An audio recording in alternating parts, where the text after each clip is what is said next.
Hello friends, this is Deepak Singh and today we will be discussing the topic of New Development Bank. New development bank के बारे में हम क्यों discuss कर रहे हैं? क्योंकि रिसेंटली ब्रिक्स कंट्री जिनका ये बैंक है, जिन्होंने एस्टैब्लिश करा था, जो इसके फाउंडिंग मेंबर्स है, उन्होंने इजिप्ट को as a new member of this bank include करा है, एक्सेप्ट करा है. तो friends, I will be covering this topic in a 3C approach, that is comprehensive, concise and contemporary. तो मैं इसमें आपको बताऊंगा कि क्या डेवलपमेंट हुई है, इजिप्ट को इंक्लूड करा गया है as a fourth new member to be specific. तो उससे पहले किन मेंबर्स को इंक्लूड करा गया था, क्या इसका बेनिफिट है, फिर मैं इस बैंक के बारे में सारे जो फीचर्स हैं वो बताऊंगा इन अ वेरी ऑब्जेक्टिव मैनर. ये प्रीलिम्स के लिए मेनली इंपॉर्टेंट है, मेंस में भी लेकिन कुछ ना कुछ इस तरीके से क्वेश्चन पूछ सकते हैं कि compare the activities of new development bank with other new banks. जैसे हो गया Asian infrastructure and investment bank हो गया, और भी जो बैंक्स हो गए जो नए नए आपके स्टैब्लिश करे जा रहे हैं, तो उनसे कंपैरिजन में, या फिर पुराने इंस्टीट्यूशंस के कंपैरिजन में, या फिर एक क्वेश्चन ब्रिक्स की फाइनेंशियल पावर के बारे में पूछा जा सकता है इस कंटेक्स्ट में. तो ये बताऊंगा कि आपका कि ये बैंक, इसका क्या नाम है, कब स्टैब्लिश करा गया था, कौन इसके प्रेसिडेंट रहे थे, इंडिया के जो केवी कामत थे वो भी प्रेसिडेंट रहे थे, कहाँ पे इसका हेडक्वार्टर है, कहाँ पे इसके रीजनल सेंटर्स हैं, और इसकी एक्टिविटीज, इसकी ऑब्जेक्टिव्स और इसके लोगो, इन सब के बारे में आपको बताऊंगा. तो न्यू डेवलपमेंट बैंक के बारे में बात करते हैं. तो ये कॉम्प्रिहेंसिव वे तो होगी, फिर कंसाइज वे में सारी डायमेंशंस करूंगा, एंड कंटेम्प्रेरी एस्पेक्ट. तो कंटेम्प्रेरी एस्पेक्ट यही हो गया कि India has welcome Egypt as the fourth new member of BRICS new development bank which was established by BRICS countries around 6 years ago.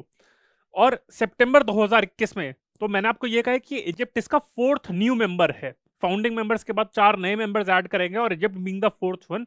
तो उससे पहले 3 किनको एडमिट करा गया था, तो वो है आपके बांग्लादेश, यूएई एंड यूरुग्वे. तो आप देख सकते हैं कि हर ऑलमोस्ट रीजन से आपके इंक्लूड करे गए हैं. आपका इजिप्ट हो गया आपकी middle east and African countries में आगे, या फिर मेना रीजन कहते हैं, और जोग्राफिकली देखा जाए तो आपका बिल्कुल स्पेसिफिकली अफ्रीकन कंट्री है. फिर आपका अगर वेस्ट एशिया में देखा जाए तो यूएई है, साउथ एशिया में देखा जाए तो बांग्लादेश है, एंड यूरुग्वे हो गया आपका लैटिन अमेरिकन कंट्री हो गया. सो सितंबर 2021 में इन 3 कंट्रीज ने ज्वाइन करा था. So membership expansion enables this bank to position itself as a premier development institution for emerging economies. तो इमर्जिंग इकोनॉमीज को टारगेट करने के लिए बैंक एस्टैब्लिश करा गया है. ये कहा जाता है जो ब्रिटेन वुड्स आपका जो इंस्टीट्यूशन है और जो उसके अंदर सिस्टम है, और उसके अंदर जो इंस्टीट्यूशंस हो गए, आपके वर्ल्ड बैंक हो गया, आईएमएफ हो गया, तो अगर उन बैंक्स के बारे में अगर बात करा जाए तो वो कहा जाता है कि वो आपस में पुअर कंट्रीज और इमर्जिंग इकोनॉमीज को ज्यादा असिस्टेंस नहीं प्रोवाइड करते. वैसे काफी उन्होंने रोल प्ले करा है, पर फिर भी ज्यादा असिस्टेंस प्रोवाइड नहीं करेगी, ये उनका क्रिटिसिज्म लेवल करा जाता है. पर कहा जाता है कि ये बैंक इमर्जिंग इकोनॉमीज पर ज्यादा फोकस करेगा. तो फ्रेंड्स, ये मेरा कंटेम्प्रेरी एस्पेक्ट हो गया. अब मैं इसके सारे फीचर्स और इसके बारे में एक ओवरव्यू आपको बता देता हूं कि न्यू डेवलपमेंट बैंक को पहले तो ब्रिक्स डेवलपमेंट बैंक कहा जाता था, ठीक है, ये भी इसको कहा जाता था. तो कंफ्यूज मत होइएगा अगर न्यू डेवलपमेंट बैंक की सिर्फ मेंशन करा गया, ब्रिक्स मेंशन नहीं करा गया. And it is a multilateral development bank established by the BRICS country, that is Brazil, Russia, India, China and south Africa. ये आपकी ब्रिक्स कंट्रीज हैं. पहले ब्रिक था, फिर उसका साउथ अफ्रीका ने ज्वाइन करा, तो ये ब्रिक्स बन गया है. अब हम इसके हेडक्वार्टर की बात करते हैं. The bank is headquartered in Shanghai आपका. तो ये आपका शंघाई में है, दैट इज इन चाइना. और इसका जो रीजनल ऑफिस है, the regional office of the new development bank is in Johannesburg, South Africa. ये इसका पहला रीजनल ऑफिस है. And the second regional office was established in 2019 in Brazil, in Sao Paulo में, followed by Moscow and Russia. तो आपके जो इसके regional office है कहां कहां पे हैं? जोहान्सबर्ग में है in South Africa, Sao Paulo in Brazil, and Moscow in Russia. तो इंडिया में अभी तक ऐसा कोई रीजनल ऑफिस नहीं है. तो ये बैंक का हेडक्वार्टर है, लेकिन इसका हेडक्वार्टर है शंघाई. हो सकता है ये सारी ऑप्शंस दी जाए, तो ये बैंक का हेडक्वार्टर है. साथ में वैसे शंघाई का जब मैंने आपको वैसे बताया, तो मैंने थोड़े टाइम पहले AQBIS की वेबसाइट पे एक शंघाई कोऑपरेशन ऑर्गेनाइजेशन का एक लेक्चर करा था. तो बस वैसे ही जब शंघाई आया तो इस तरह से बताने के लिए कि शंघाई कोऑपरेशन ऑर्गेनाइजेशन का हेडक्वार्टर शंघाई में लोकेटेड नहीं है, that is in Beijing in China.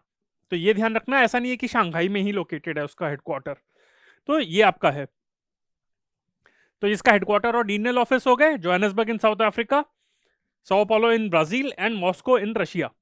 अब हम इसकी हिस्ट्री के बारे में देख लेते हैं कि कब से इसका प्रोसेस स्टार्ट हुआ था इसका। इन 2014, to be specific 15 July 2014, that is the first day of the 6th BRICS summit held in Fortaleza in Brazil. The BRICS states signed the agreement on the new development bank, which makes provision for the legal basis of the bank. तो ये कह सकते हैं कि Fortaleza agreement जो है Brazil है तब वो साइन करा गया था, and it led the provision for the bank. तो ये बैंक अगले साल इसका आपका स्टार्ट फंक्शनिंग इसने स्टार्ट करी थी। And in a separate agreement a reserve currency pool, एक reserve currency pool worth $100 billion was also set up by BRICS nation. वो एक दूसरे एग्रीमेंट से करा था। तो इसमें पूछ सकते हैं कि फोर्टालेजा जो आपका जो एग्रीमेंट साइन करा गया था, सो वो किसके लिए करा है? वो न्यू डेवलपमेंट बैंक में करा गया था। So which that made the legal provisions for establishing the bank. ये इसका आपकी हिस्ट्री हो गई। अब हम इसकी बाकी इसके प्रेसिडेंटशिप की टाइमलाइन भी देख सकते हैं। तो ये हुआ था एग्रीमेंट की जो इसका हेडक्वार्टर है वो तो आपका शंघाई में स्टैब्लिश करा गया था, बट जो इसका प्रेसिडेंट था वो एक इंडियन आपका अपॉइंट करा गया था, केवी कामत, जो एक बहुत नोन बैंकर है इंडिया के। So he was the first elected president of the new development bank and he was appointed in 2015, जब से बैंक फंक्शन करना शुरू करा था। तो ये इंडिया के केवी कामत जो है ये इसके पहले प्रेसिडेंट थे। ये जो प्रेसिडेंटशिप है ब्रिक्स बैंक की या फिर न्यू डेवलपमेंट बैंक की, ये रोटेट करेगी फ्रॉम टाइम टू टाइम हर कंट्री में। तो अगले 5 साल के बाद कोई और इसका करेगा। And he was replaced as president by Marcos Prado Troyjo from Brazil in 2020। तो ये इसके प्रेसिडेंट बने थे 2020 में। अब हम इसकी कैपिटल इसके फाइनेंशियल्स के बारे में बात कर लेते हैं और वोटिंग पावर के भी बारे में बात करेंगे। The agreement on the new development bank specifies that every member will have 1 vote. ठीक है, सारे मेंबर्स के पास 1 वोट होगा and no one would have any veto powers. तो ये इसका एक प्लस पॉइंट है जो बाकी आपके ब्रेडन वुड सिस्टम में अभी नहीं एग्री करता होता। This bank has an initial subscribed, एक होती है सब्सक्राइब्ड कैपिटल, एक होती है authorise capital. So this bank has an initial subscribed capital of $50 billion and an initial authorized capital of $100 billion. तो इसमें कंफ्यूज मत हो जाइएगा। एक है subscribe capital which is of $50 billion and authorise capital of $100 billion. The initial subscribed capital is equally distributed among the founding members. तो जो आपकी सब्सक्राइब्ड कैपिटल है, मैंने आपको बताया था 2 चीजें हैं आपकी, subscribed capital and authorise capital जो आपकी है। तो ये आपकी होगी सब्सक्राइब कैपिटल हो गई और ये ऑथराइज कैपिटल हो गई। सो सब्सक्राइब कैपिटल जो है इनिशियल $50 बिलियन है आपकी, that is equally distributed among the founding members. Also एक और पॉइंट बहुत इंपॉर्टेंट है that each member can not increases its share of capital without all other 4 members agreeing. तो कोई भी मेंबर, जैसे चाइना, जैसे अगर ब्रिक्स कंट्री में देखा जाए तो इकोनॉमिक डिस्पैरिटी काफी ज्यादा है। चाइना है, फिर उसके बाद इंडिया आती है, चाइना और इंडिया में बहुत ज्यादा गैप है, फिर इंडिया के बाद आपकी आती है रशिया, आती है ब्राजील, आती है and then South Africa. In fact मैं बोलने भी वाला था कि इनिशियली पहले ब्रिक कंट्रीज थी, उसके बाद साउथ अफ्रीका को ऐड करा गया था, ये भी इंक्लूड करने के लिए कि चलो अफ्रीका से कोई कंट्री को इंक्लूड नहीं करा गया। तो साउथ अफ्रीका एटलीस्ट एक रीजनल लीडर तो है अफ्रीकन कंट्रीज में, बट अगर इकोनॉमी वाइज देखा जाए तो साउथ अफ्रीका बाकी कंट्री से बहुत ज्यादा पीछे, चाइना के तो मुकाबला है ही नहीं कोई। तो यही कहा जाता है कि टू इंश्योर इक्वालिटी वोट सबको एक ही दिया गया है, और साथ में यह भी कहा गया है कि initial subscribe capital is equally distributed among the founding members and no member can increase its share of capital without all other 4 members agreeing। तो किसी को ज्यादा फाइनेंशियल आपको बेनिफिट ना मिले इस वजह से। The bank will allow new members to join, but the BRICS member capital share cannot fall below 55%।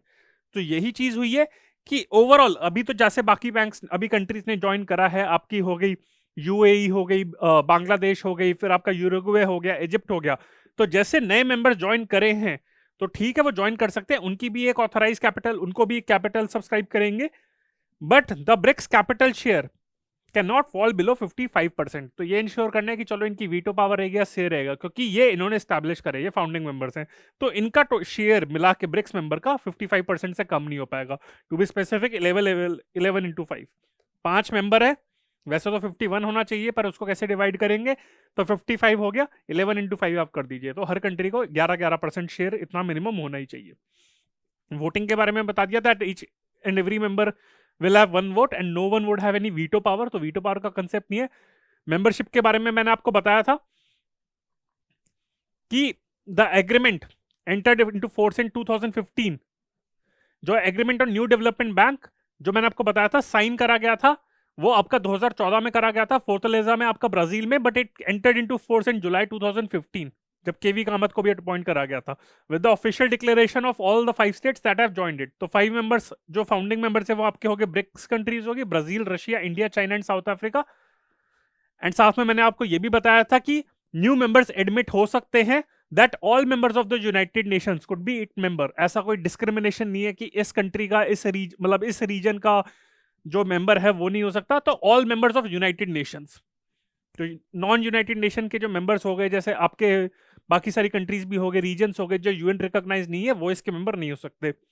Could be the members of the bank, however the share of the BRICS nation can never be less than 54% of voting power. सितंबर 2021 में Bangladesh, UAE and Uruguay ने join करा था, and दिसंबर 2021 में Egypt ने join करा था। तो हो सकता है ये सीक्वेंसिंग भी पूछ लें कि किसने पहले करा था और किसने बाद में करा था न्यू मेंबर्स में भी। ऑब्जेक्टिव्स है, it aims to mobilise resources for development projects in BRICS, emerging economies and developing countries. तो ऑब्जेक्टिव यही है कि रिसोर्सेज को मोबिलाइज करना, रिसोर्सेज रेस करना for supporting all the development projects in BRICS, emerging economies and developing countries. तो Asian development bank हो गया, वर्ल्ड बैंक हो गया, IMF हो गया, उसी तरीके से अब जो नए बैंक्स आ रहे हैं AIIB है और ये न्यू डेवलपमेंट बैंक है, तो ये इसका ऑब्जेक्टिव है। According to the agreement on NDB, the bank shall support public और प्राइवेट प्रोजेक्ट्स, तो public as well as private project support करेगा through loans, guarantees, equity participation and other financial instruments. Moreover, the NDB shall cooperate with international organization and other financial entities, जो मैंने आपको सारे banks बताए, financial institutions बताए हैं, and provide technical assistance for projects to be supported by the bank. और इसकी अगर ये तो इसके ऑब्जेक्टिव हो गए। एक्टिविटीज देखें तो इसका प्रेजेंट स्टेटस क्या है, ये ऑल इंडिया रेडियो पे आया था जब इजिप्ट को as a new member adopt करा गया था, तो उसमें इसने ये लिखा था दैट अब तक new development bank has so far approved 80 projects in all of its member countries, totalling of portfolio of $30 billion. Projects in areas, तो 80 प्रोजेक्ट्स इनके अप्रूव करे गए हैं with a portfolio of around $30 billion. And projects in areas such as transport, water and sanitation, clean energy, digital infrastructure, social infrastructure and urban development are within the scope of this bank. और इसके लोगो के भी बारे में बात कर लेते हैं। इसका जो लोगो है, ये एक्चुअली वैसे लोगो के बारे में मैं कभी क्वेश्चन डिस्कस करना नहीं चाहता, पर कभी कभार हो सकता है कुछ ज्यादा डीप में जाने के लिए they can include it, and I don't want my students to go and read any other institutes का नोट्स, मतलब you can read, but I would love to कि ऐसा ना लगे कि हमारे EQ बायस के लेक्चर में कोई चीज मिसिंग है तो वो कहीं और पे पढ़ रहे हैं। The logo of the new development bank borrows from a mathematical concept of Mobius strip. Logo के बारे में मैं बताना नहीं चाहता था लोगो को, but I am including because this logo is borrowed from the mathematical concept of Mobius strip that symbolizes the idea of continuous transformation। सिर्फ इतना ही बताने के लिए, ये एक ट्राइंगल की फॉर्म में होता है, ट्राइंगल इन अ मोशन। तो इस तरीके से ऐसे इसका ट्राइंगल सा होता है इसका, तो इसे triangle in a motion, sorry for my bad drawing, तो ये इसका है। तो मोबियस स्ट्रिप से इसका जो लोगो है इसने बोरो करा है। तो फ्रेंड्स, ये था बस ऑब्जेक्टिव इसका बताने का लोगो के बारे में कि एक मैथमेटिकल कंसेप्ट है which symbolises the idea of continuous transformation. तो बस ये है और इससे ज्यादा बताने की जरूरत नहीं है। तो फ्रेंड्स, आई होप आपको न्यू डेवलपमेंट बैंक का मेरा ये लेक्चर आपको अच्छा लगा हो। अगर आपको अच्छा लगा है then do press the like button, share it with your friends and subscribe to the channel of AQ bias. अगर आपकी कोई भी क्वेरीज हैं इस लेक्चर रिलेटेड, ओवरऑल आपके इंटरनेशनल का टॉपिक या फिर इंटरनेशनल फाइनेंशियल इंस्टीट्यूशंस के टॉपिक के related, then please feel free to connect with us. Comment section में आप टाइप कर सकते हैं किस टॉपिक के ऊपर आप चाहते हैं कि हम वीडियो रिकॉर्ड करके अपलोड करें। एंड फ्रेंड्स, हम बहुत सारे सोशल मीडिया प्लेटफॉर्म्स पे हैं, Facebook, Instagram, Telegram and YouTube. And ये हमारा कॉन्टैक्ट नंबर है 9319057600। इस पे आप हमें कॉन्टैक्ट कर सकते हैं। So friends, this is Deepak Singh on behalf of AQ Bias. Bye. Thank you.